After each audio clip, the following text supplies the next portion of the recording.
Chapter 16.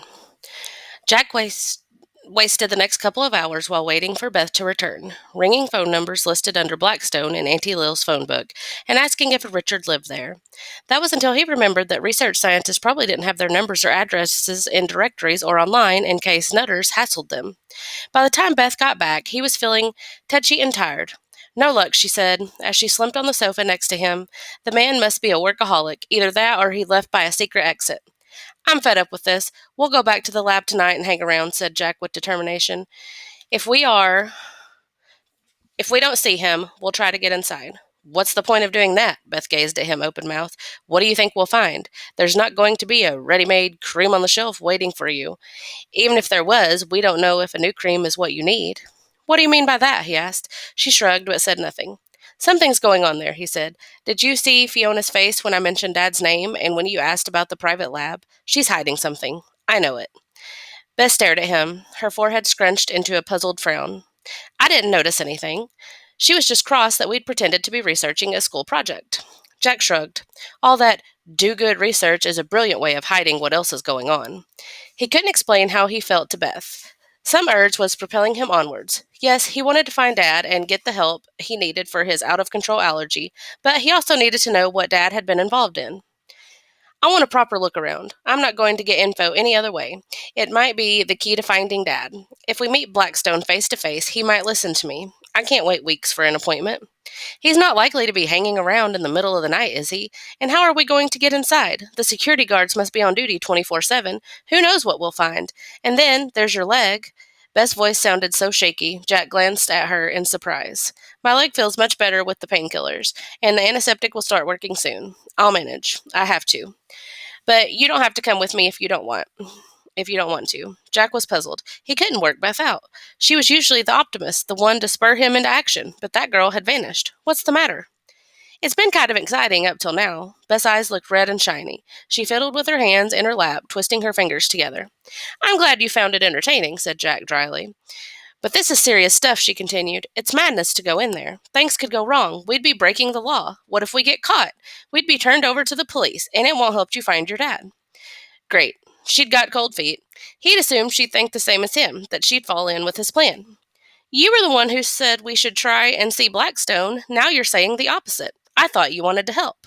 I do, but... She fidgeted with the straps of her rucksack. Look, creeping around at night is going too far. I can go on my own, he said flatly. I shouldn't drag you into this. It's my problem, not yours. I'm not scared for me, you idiot, she mumbled, her cheeks going pink. It's you I'm worried about. I'm beginning to get used to you, and I don't want it to be messed up. I've already lost two people I care about. He gulped, heat seeping up his cheeks. It hadn't occurred to him that Beth might have a problem with his plan because of what had happened to her parents, that she might actually like him enough to be worried for him. And, she hesitated, ever since we found that stuff out in the library, you've been a bit strange. Strange? What was she talking about? Look, I want you to find your dad, but don't get too hung up on believing the lab has all the answers. I'm not sure getting inside is going to help. And, she took a deep, trembling breath, all the worry could be making your skin worse. Jack snorted. He couldn't believe she was being so unhelpful. Just saying, she said, not meeting Jack's eyes. It's something to think about. I have to do this, Beth. He coughed to disguise the wobble in his own voice. I know it's risky, but I've got to try. Look at me. My skin's a mess. Time's running out, and it's the only idea I've got. But I'll understand if you don't want to come. So that's that, Jack thought to himself as the silence between them lengthened. He'd be on his own. But then Beth took a deep breath and said, Okay, I'll come with you, but on two conditions. What are they? First, we find a way to get inside without breaking in. Second, if we don't find any answers, you tell your mom about your allergy getting worse. No excuses. Agreed. But you're sure you want to come? Beth gave a weak smile. You'll need someone to hold your hand. He whooshed up his face at the thought of her hand in his, the gloom that had begun to seep through his bones disappearing as fast as it had come. Despite saying he'd understand if she didn't come, he was secretly pleased. He liked having her around, and he didn't want to admit it, but he was scared. The idea of getting caught was frightening enough. But the thought of what he might discover in the lab petrified him. Chapter 17. Beth went to take a shower. Jack was glad to have a little bit of space to think things through. Was he crazy to contemplate going to bioscience discoveries in the middle of the night? Probably, but what else could he do? Pretend he hadn't found out about the experiments? Forget about finding Dad? He sighed heavily as he heaved himself up from the sofa.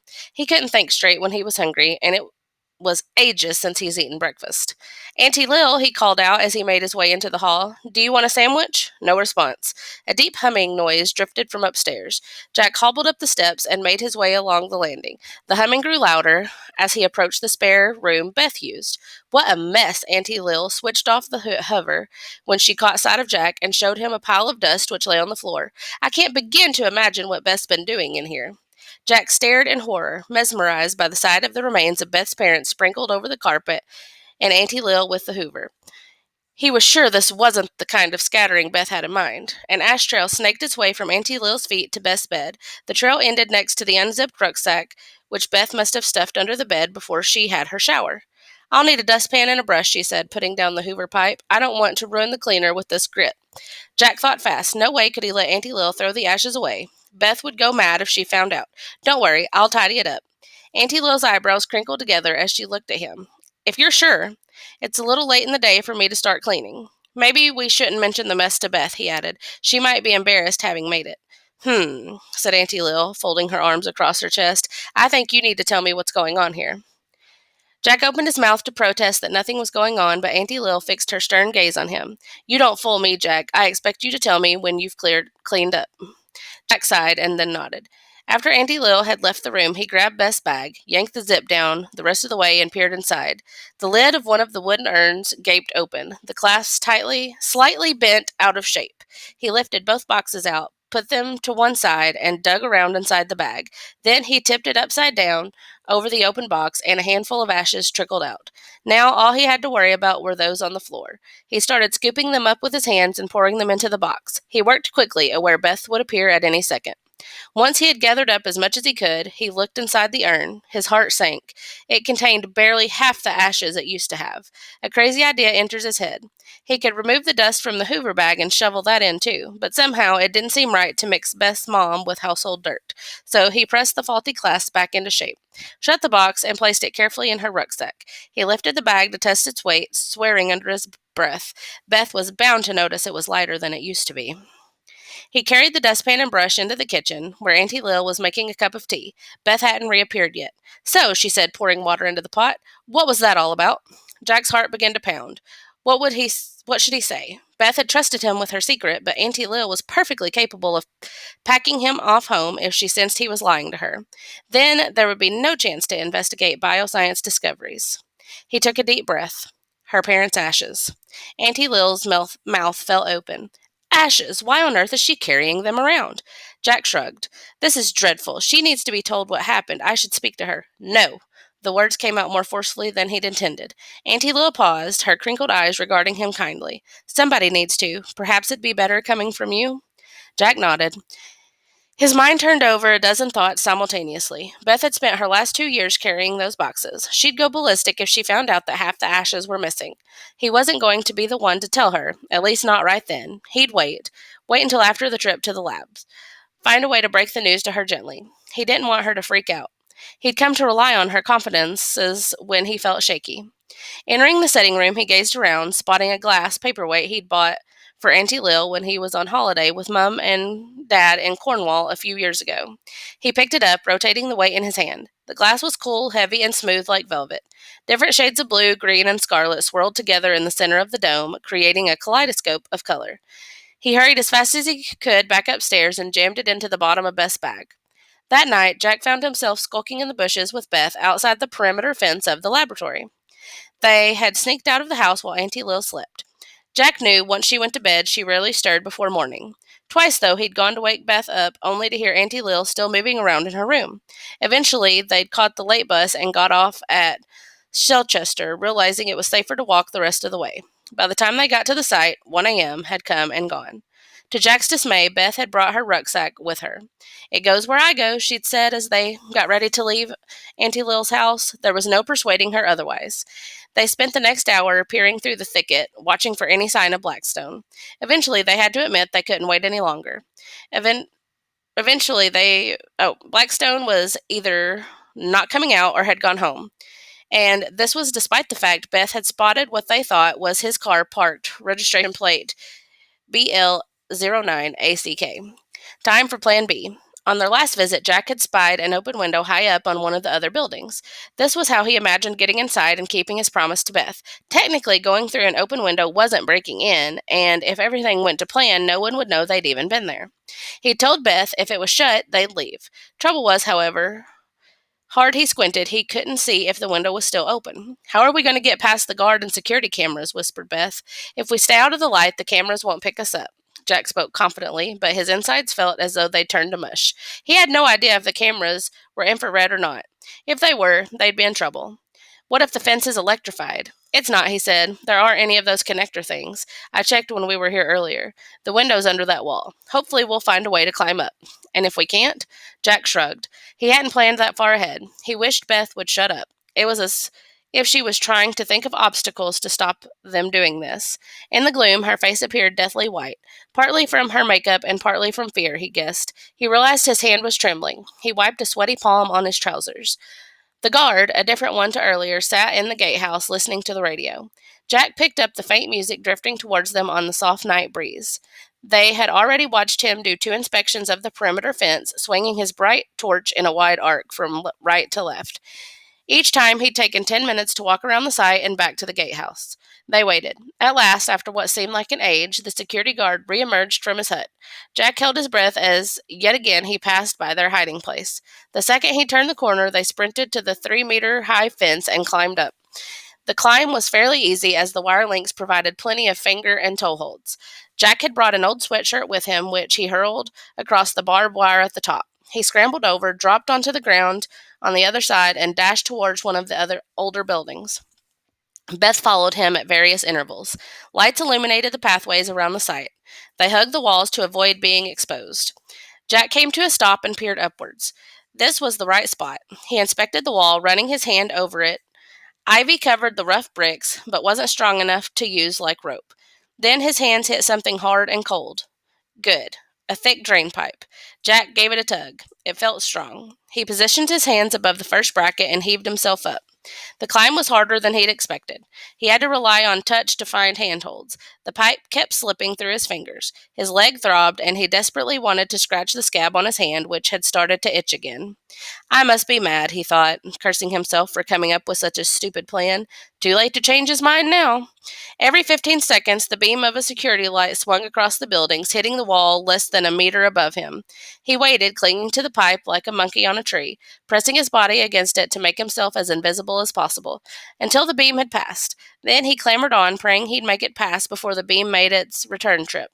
He had no way to warn Beth about the searchlight. He hoped she'd seen it. He struggled on until he reached the top and lay flat against the roof tiles. A clang pierced the silence, then a dog barked. He froze, heart in his mouth. He'd forgotten about the Alsatian. A few seconds later, Beth's head popped up next to him. A surge of relief rushed over him. As soon as he saw she was safe, Jack started slithering on his belly along the sloping roof. They couldn't risk standing. They'd be seen. But the darkness made their progress slow. Jack tried to ignore the pain in his leg. Each move he made caused a stabbing pain like the twist of a knife. He hoped he wasn't making the wound worse. How would he cope if blood gushed all over the place? He felt sick at the thought. Finally, they reached the part of the roof directly above the window. He tipped his head over the guttering to have a look. A faint light glowed from inside, but the frosted glass meant he had no idea what lay on the other side. To his relief, the top pane was ajar, but Jack gazed at it in alarm. The gap was tiny. It would be a tight squeeze. Beth removed her rucksack. "Hold on to my legs," she had instructed. She lay as flat as she could and lowered her arms onto the frame. She rattled the pane, trying to prise it open further, grunting from the effort. Jack gripped her tightly. He glanced over in the direction of the gatehouse. The dog barked again, nearer this time. "Hurry," he whispered. A couple of minutes passed. The dog was barking frantically now. Had they been spotted? That's wide enough. She turned around, stomach on the tiles, lowered her legs into the opening while Jack held onto her arms. "I'm in." Most of her body was through the gap, so Jack let go. Her head and arms disappeared. Chapter 18. There was a loud thud. Jack waited and waited. A minute passed. He began to panic, wondering what he should do if Beth didn't reappear. Beth? Beth, he hissed. I'm okay, a muffled voice came from inside the room. She appeared at the window. Your turn. Jack passed her rucksack through and dropped his legs into the opening, grasping the guttering in his fingers. His feet waggled, trying to find something solid. A touch from Beth's hand steadied him as he planted his feet on a hard surface, and then slid the rest of his body through the gap. There was no mistaking where he was. He was standing on the lid of a toilet in a small cubicle, with barely enough space for them both. You're lucky. I put it down for you. Beth showed him a wet shoe and leggings. Jack gave her a nervous grin and jumped down, wincing as he did so. He balanced with one foot on the lid and rolled up his trouser leg to inspect his shin. The bandage looked yellow, which was bad news. It meant the injury had opened again. But at least there wasn't any sign of bleeding, yet. Shh! Beth put her finger to her lips. Jack froze, heart pounding against his rib cage. He heard a heavy tread of footsteps. Somebody stopped outside. Beth seized hold of his clammy hand. A glimmer of a torchlight appeared in the gap at the bottom of the door. All's fine here, over. The sound of radio static filled the air, and then a crackling voice uttered a garbled, fuzzy reply. The footsteps strode away again. Jack realized he'd been holding his breath. He exhaled slowly through his mouth. That was close, whispered Beth. Do you think they saw us on the cameras? He shrugged, seriously spooked. We need to get out of here before we're found. Beth pushed the door open, craned her neck to look both ways, and stepped out of the tiny room. Jack followed. He found himself standing on the middle of a long, empty corridor that faded into darkness in both directions. The dim emergency lights high up on the paneled ceiling did nothing to dispel the gloom. He switched on the torch he'd brought with him. A line of gray doors stretched left and right, all of them closed. The area felt different to where they'd been this afternoon. It was cramped and narrow, the ceiling lower. The walls seemed to close in on him. It was like being in an illusion museum where the rooms felt as if they were tilting at a weird angle. No sign of security cameras as far as he could see. The bitter smell of disinfectant and chemicals hit his nose and the back of his throat, making him want to cough. He swallowed hard to stifle it. What are we looking for? Beth gazed around. I'm not sure. Maybe Blackstone's office or private lab. Anything that might tell us what's going on here. They walked along the corridor, their footsteps echoing on the concrete floor. As they passed each door, they rattled handles. Locked. This is impossible, said Beth. We don't even know if we're in the right building. Let's leave. Jack, I don't like it here. Not yet, said Jack. Let's go down to the floor below. He didn't want to give up, having spent all that effort getting inside. Finding themselves in an identical corridor, they tried each door, but again they were locked or opened into storage cupboards. Finally, they reached the last one.